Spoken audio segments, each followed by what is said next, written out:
Ha sido el asunto más polémico de los últimos días desde que Vox anunciara la implantación del PIN parental en los centros educativos de Murcia. Las reacciones nos han hecho esperar, familias y partidos políticos divididos entre los que critican que se trata de una medida que va en contra de los derechos de los menores y los que defienden que las familias deben tener libertad para elegir los contenidos ideológicos que reciben sus hijos. Aquí en Canarias, la Consejería de Educación ha hecho público un comunicado en el que rechaza el veto parental, un manifiesto ratificado por otros 7 consejeros españoles en el que se insiste en la obligación de los poderes públicos de proteger y garantizar el derecho a la educación de los menores y sus derechos fundamentales recogidos en la Constitución y en otras leyes. Pues este es un asunto que queremos abordar en los próximos minutos junto a Bernardo Huerga, que es portavoz del sindicato AMPE. Señor Huerga, ¿qué tal? Muy buenos días. Muy buenos días, gracias por la invitación, como siempre.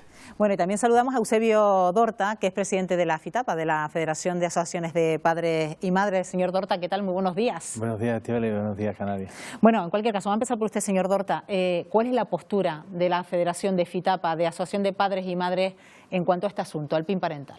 Mira, desde FITAPA, de las federaciones canarias todas y desde SEAPA a nivel nacional, no estamos de acuerdo con la implantación del PIN parental, ya que entendemos que, por supuesto, que toda padre y madre necesita y quiere saber y le interesa y vigila cómo va la educación de sus hijos e hijas, pero hay órganos establecidos, órganos en los que nos permite participar y que están reglamentados para que sean objetivos, y es el Consejo Escolar a nivel del centro, en el que participamos de forma activa. Después también está lo que es la tutoría de profesores, que nos hace más particular nuestro hijo e hija, y después, si queremos ir más arriba, pues ya tenemos digamos, la dirección del centro o la inspección incluso. Bueno, ¿y cómo ha sido acogida esta medida, el PIN parental, por parte de los sindicatos? En este caso, por parte del sindicato AMPE, y no sé si en este sentido también se dan discrepancias con otros sindicatos, señor Huerga. Desde luego nosotros nos oponemos rotundamente a la implantación del PIN parental. Los docentes no podemos estar sometidos al criterio de las familias, al criterio de los padres, de las madres, para impartir unos contenidos u otros en el aula. Desde luego nosotros estamos totalmente opuestos.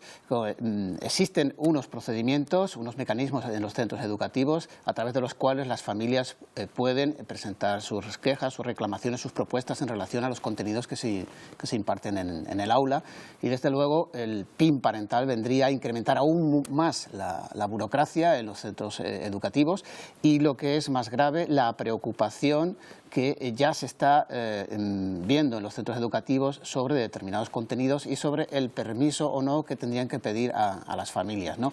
Esta noticia lo que está generando es temor en los centros educativos a realizar determinadas actividades.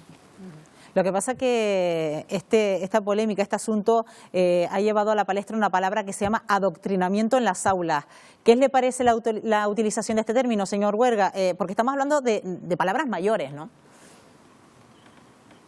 Sí, sin duda. En los centros educativos no se adoctrina, no existe adoctrinamiento. Los currículos escolares vienen implantados a nivel estatal y a nivel autonómico en el porcentaje que corresponda, ¿no? El adoctrinamiento está fuera de la escuela y evidentemente fuera de la escuela pública.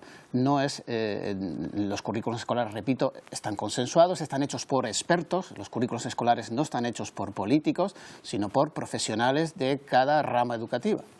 Bueno, en cualquier caso, la Consejería de Educación ha sido contundente con este asunto, sumándose también a otras 7 consejerías de ámbito español, pues precisamente estando en contra de este veto parental que se ha implantado en Murcia. ¿Cómo valora precisamente esta medida, señor Dorta? Sí, nosotros la valoramos correcta, porque es que es lógico que la escuela sea de la comunidad educativa. No entendemos mucho lo que dijo el profesor de que la familia y los profesores están sometidos a la familia. Esto es la comunidad educativa en consenso, y es cuando se avanza en los centros. En los centros que funcionan las AMPA funcionan bien, en los centros que la comunidad educativa está cohesionada funcionan mejor, y esto no es ni las claves de un profesorado ni las claves de una familia, sino las claves de un consenso. Claro.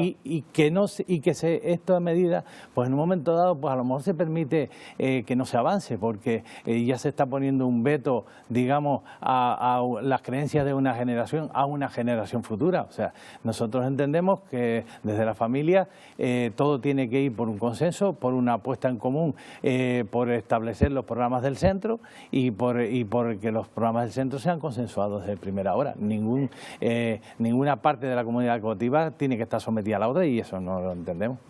Bueno, ¿ya creen que solo parte de este debate que se ha generado es propiciar que se instalen, señor Huerga, esos prejuicios que históricamente han dado pie a desigualdades y a las discriminaciones en las aulas y sobre todo en la educación para generaciones futuras?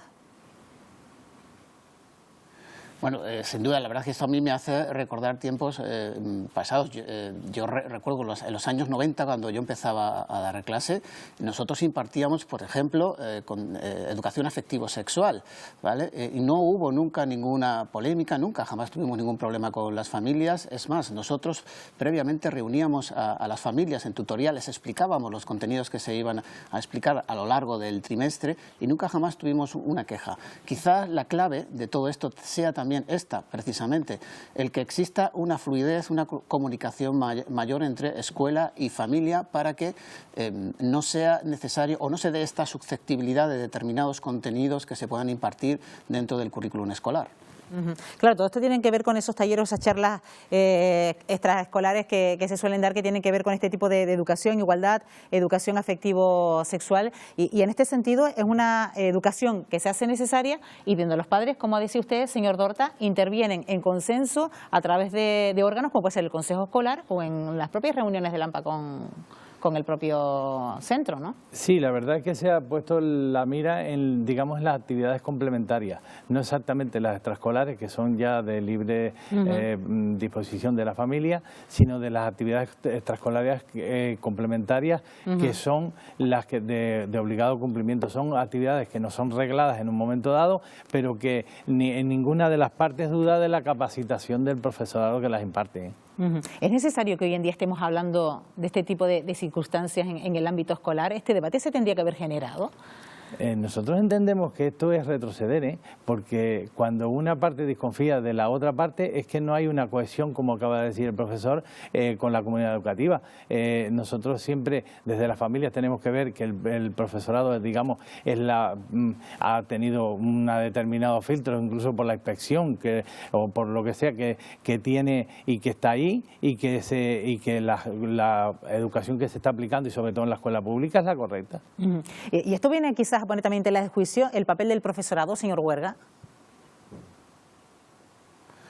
Bueno, evidentemente, ¿no? Evidentemente el papel del profesorado se está poniendo en cuestión, sobre todo lo que es la libertad de cátedra, ¿no? El docente tiene esa libertad de cátedra, pero nosotros entendemos desde el sindicato AMPE que todo esto se podría evitar perfectamente con un pacto educativo, un pacto político, un pacto social de mínimos en el que se regule un marco ideológico, un marco filosófico, porque en principio este debate es más filosófico, más político que de otro tipo, que no afecta, que no tiene que ver con la escuela y que desde luego no tiene que ver con los problemas reales que tiene hoy la escuela, ¿vale? Y en concreto la escuela pública, que desde luego no tienen que ver en absoluto con el PIN parental, tienen que ver con ratios muy elevadas, tienen que ver con un mayor número o un aumento muy importante de atención de niños que necesitan una atención diversa y desde luego, repito, no tienen que ver con este problema, es desviar desde luego la atención de lo que es el auténtico debate de la educación en este momento en nuestro país. Bueno, precisamente yo iba a ello, señor Huerga, porque que se use la educación no es casual. Al fin y al cabo la educación siempre ha sido ese ámbito muy sensible en cuanto a las corrientes ideológicas y políticas, y lamentan que esto siempre sea así, que se acabe jugando con la educación. Correcto, es decir, parece que cada partido político que llega a un gobierno quiere implantar o quiere imponer su propia ley educativa, ¿no? En España, en los últimos 40 años, llevamos muchas reformas educativas, ahora se nos va a plantear otra, la LOMLOE, y desde luego esto no puede ser. Ningún país de Europa ha tenido tantas reformas educativas como España. Necesitamos ese consenso político, ese consenso social, ese pacto por la educación, para que la educación, el sistema educativo, no esté sometido a tantos cambios, porque no es bueno para una generación. Es decir, una misma generación de alumnos no puede estar sometida a 2 o 3 reformas educativas diferentes. Bueno, la misma pregunta va dirigida al señor Dorta. ¿Lamenta que de nuevo sea siempre la educación donde se den este tipo de debates y sobre todo este enfrentamiento político donde incluso luego prevalecen determinadas ideologías? La verdad que es lamentable, es el hilo de la conversación que hemos tenido.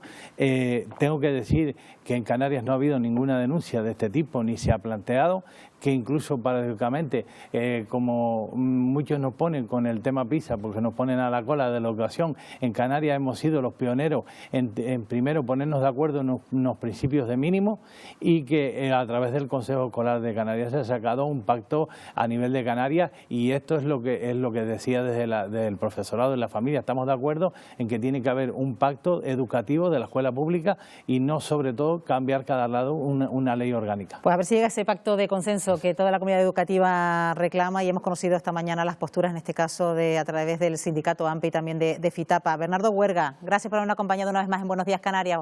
Hasta la próxima.